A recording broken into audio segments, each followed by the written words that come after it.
Today's walk around video is about a vehicle that really I had no intention of building. It wasn't on my radar at all until I saw the body on Aqualu's website. Now they call it the Bravo body, but I knew that it looked enough like a Land Rover Defender 110 that my friend would definitely want one.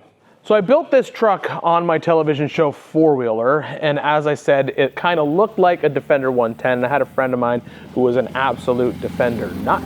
So I knew that as soon as I showed him the body, then he would want it one built. I also knew that instead of making it incredibly unreliable, which is kind of what Defenders are known for, I could put the right pieces in place to make this thing super awesome, super reliable, and a great sort of like high-end show car 4x4. Now that wasn't my plan. My plan from the beginning was to leave the body raw, maybe brush the whole thing and kind of make, you know, a light duty trail rig out of it. But once we started down the path of building this vehicle, the guy I was building it for, he wanted it to be top notch. And that is what it turned into. So what started as, you know, one of my typical kind of like, let's build this up and go have fun on the dirt vehicles, kind of quickly morphed into a vehicle that's probably just as nice, if not nicer, than my Willys wagon, which I consider to be a street rod in rock crawler clothing. And this one looks just as good. Specs on the vehicle, it's actually pretty cool. So the Bravo body from Aqualu is designed to drop on to a Jeep JK chassis, retaining all of the stock running gear. Now, I did not do that. I obviously still used the Jeep JK chassis, put a 4-inch lift on it. Not a crazy lift, just a little short arm lift. I think it's a super lift suspension lift is on there. And then I did a Cummins R2.8, backed that up to a Tremec TR4050 transmission. Behind that, the NP241, so that's the JK version of the 4-to-1 transfer case.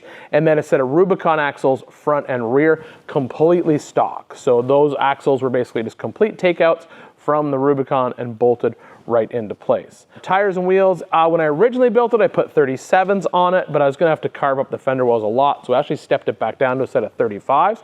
It's got some Method race wheel bead grips on it with an incredibly positive offset. As a matter of fact, when I ordered them, the guys at Method were like, that's not gonna fit on a JK, it's gonna rub everywhere. And I said, that's not what it's for, don't worry about it, I've measured the offset, that's what I want. So pull the tires and wheels inside of it. It is a custom paint painted by my friend Jeremy Winters. He's the same person who painted the Willys wagon. It's a mix of two different Land Rover colors to come up with this super cool green color that is definitely one of a kind. I built a custom cage for it that was kind of like a sport cage slash soft top holder, and then I sent it over to my friend Jan at Stitch by Stitch Customs, and he built a one-of-a-kind soft top for this thing. It actually almost looks like a factory soft top on this vehicle. It's absolutely beautiful. It has a fiberglass hood. The rest of the body is all aluminum. It's got some Corbeau seats. The original plan was to try to put 3 bucket seats across the back. That was not working. There's no way we're gonna make that fit. So it's got 2 Corbeau buckets in the front, 2 in the back, right pushed up against each other. And then it's got the jump seats in the very back, like you'd see in a typical Land Rover. Big spare tire on the back on a custom spare tire mount that I built. Custom bumpers, front and rear, whole bunch of lights on it, all the bells and whistles, super cool gauges. Basically, we pulled no punches on this thing. Everything about the drivetrain is super awesome. That Cummins R2.8, it's great. And then after that, it's pretty much stock JK when it comes to the rest of the specs. So wheelbase is right at 116, which is the 4-door. Belly height, I think, is right around 22 inches, sitting on 35s. It's just a really good truck. And it's fun to drive it down the road.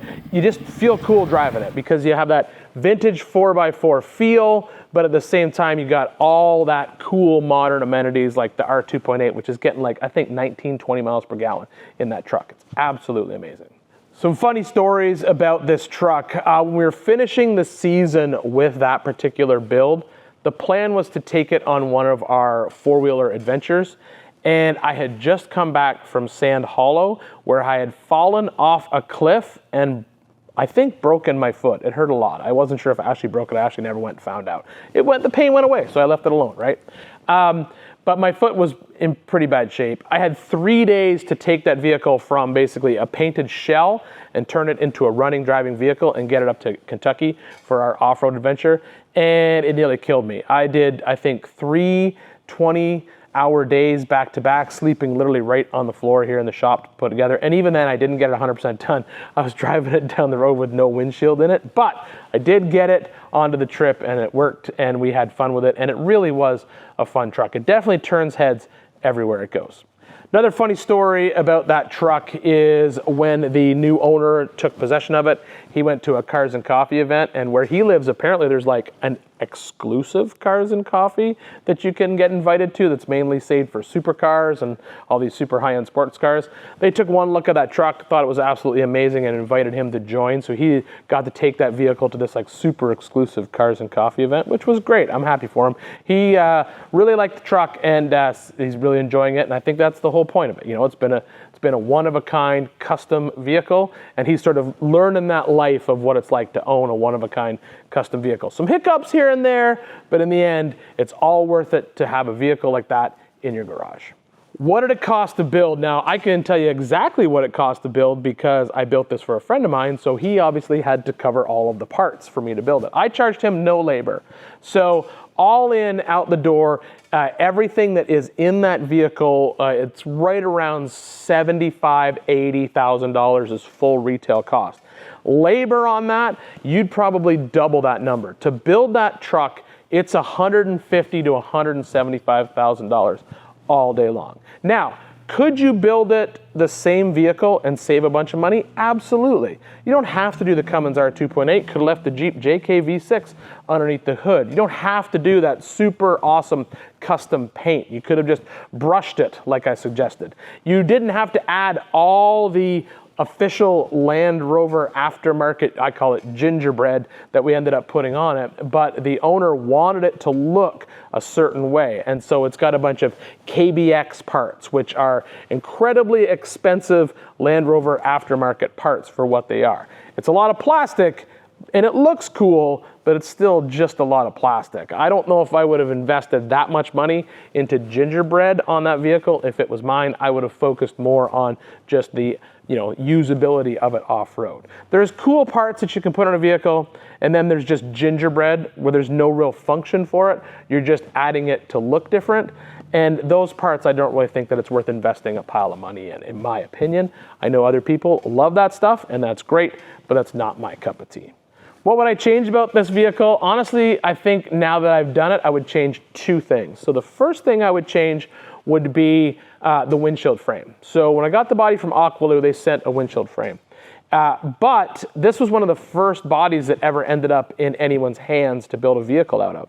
Since then, there's actually a company now using these bodies to build very, very high-end sort of like Land Rover Defender, basically customs, new versions of customs. I can't remember the name of what they call it, but they call it like the Maverick or something like that.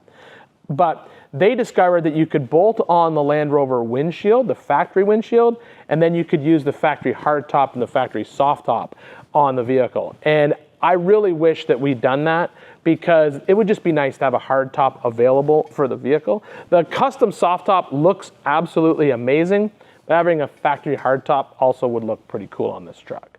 The next thing I would change would be the interior. This thing morphed into literally a full-blown custom car with a 4-wheel drive chassis underneath it. This thing has got all the bells and whistles that you can imagine. It's absolutely gorgeous when you look at it. When we were finishing up the build, we got to that point where, that last 10% of the build takes 90% of the time and probably 50% of your budget. There was just no money left for a custom interior. I mean, a custom interior for that truck probably would have started at $15,000, could have went up to $25,000 or $30,000. But that truck deserves that interior. You have to remember, in a vehicle like that, it's not a rock crawler. You're not building the interiors to keep you safe on the trail. You've built a show car. That thing needs to have a show car interior. It's where you spend all your time. It would make the vehicle so much better in the long run. Full carpet kit with sound deadening, have the seats recovered to match the door panels, custom center console built.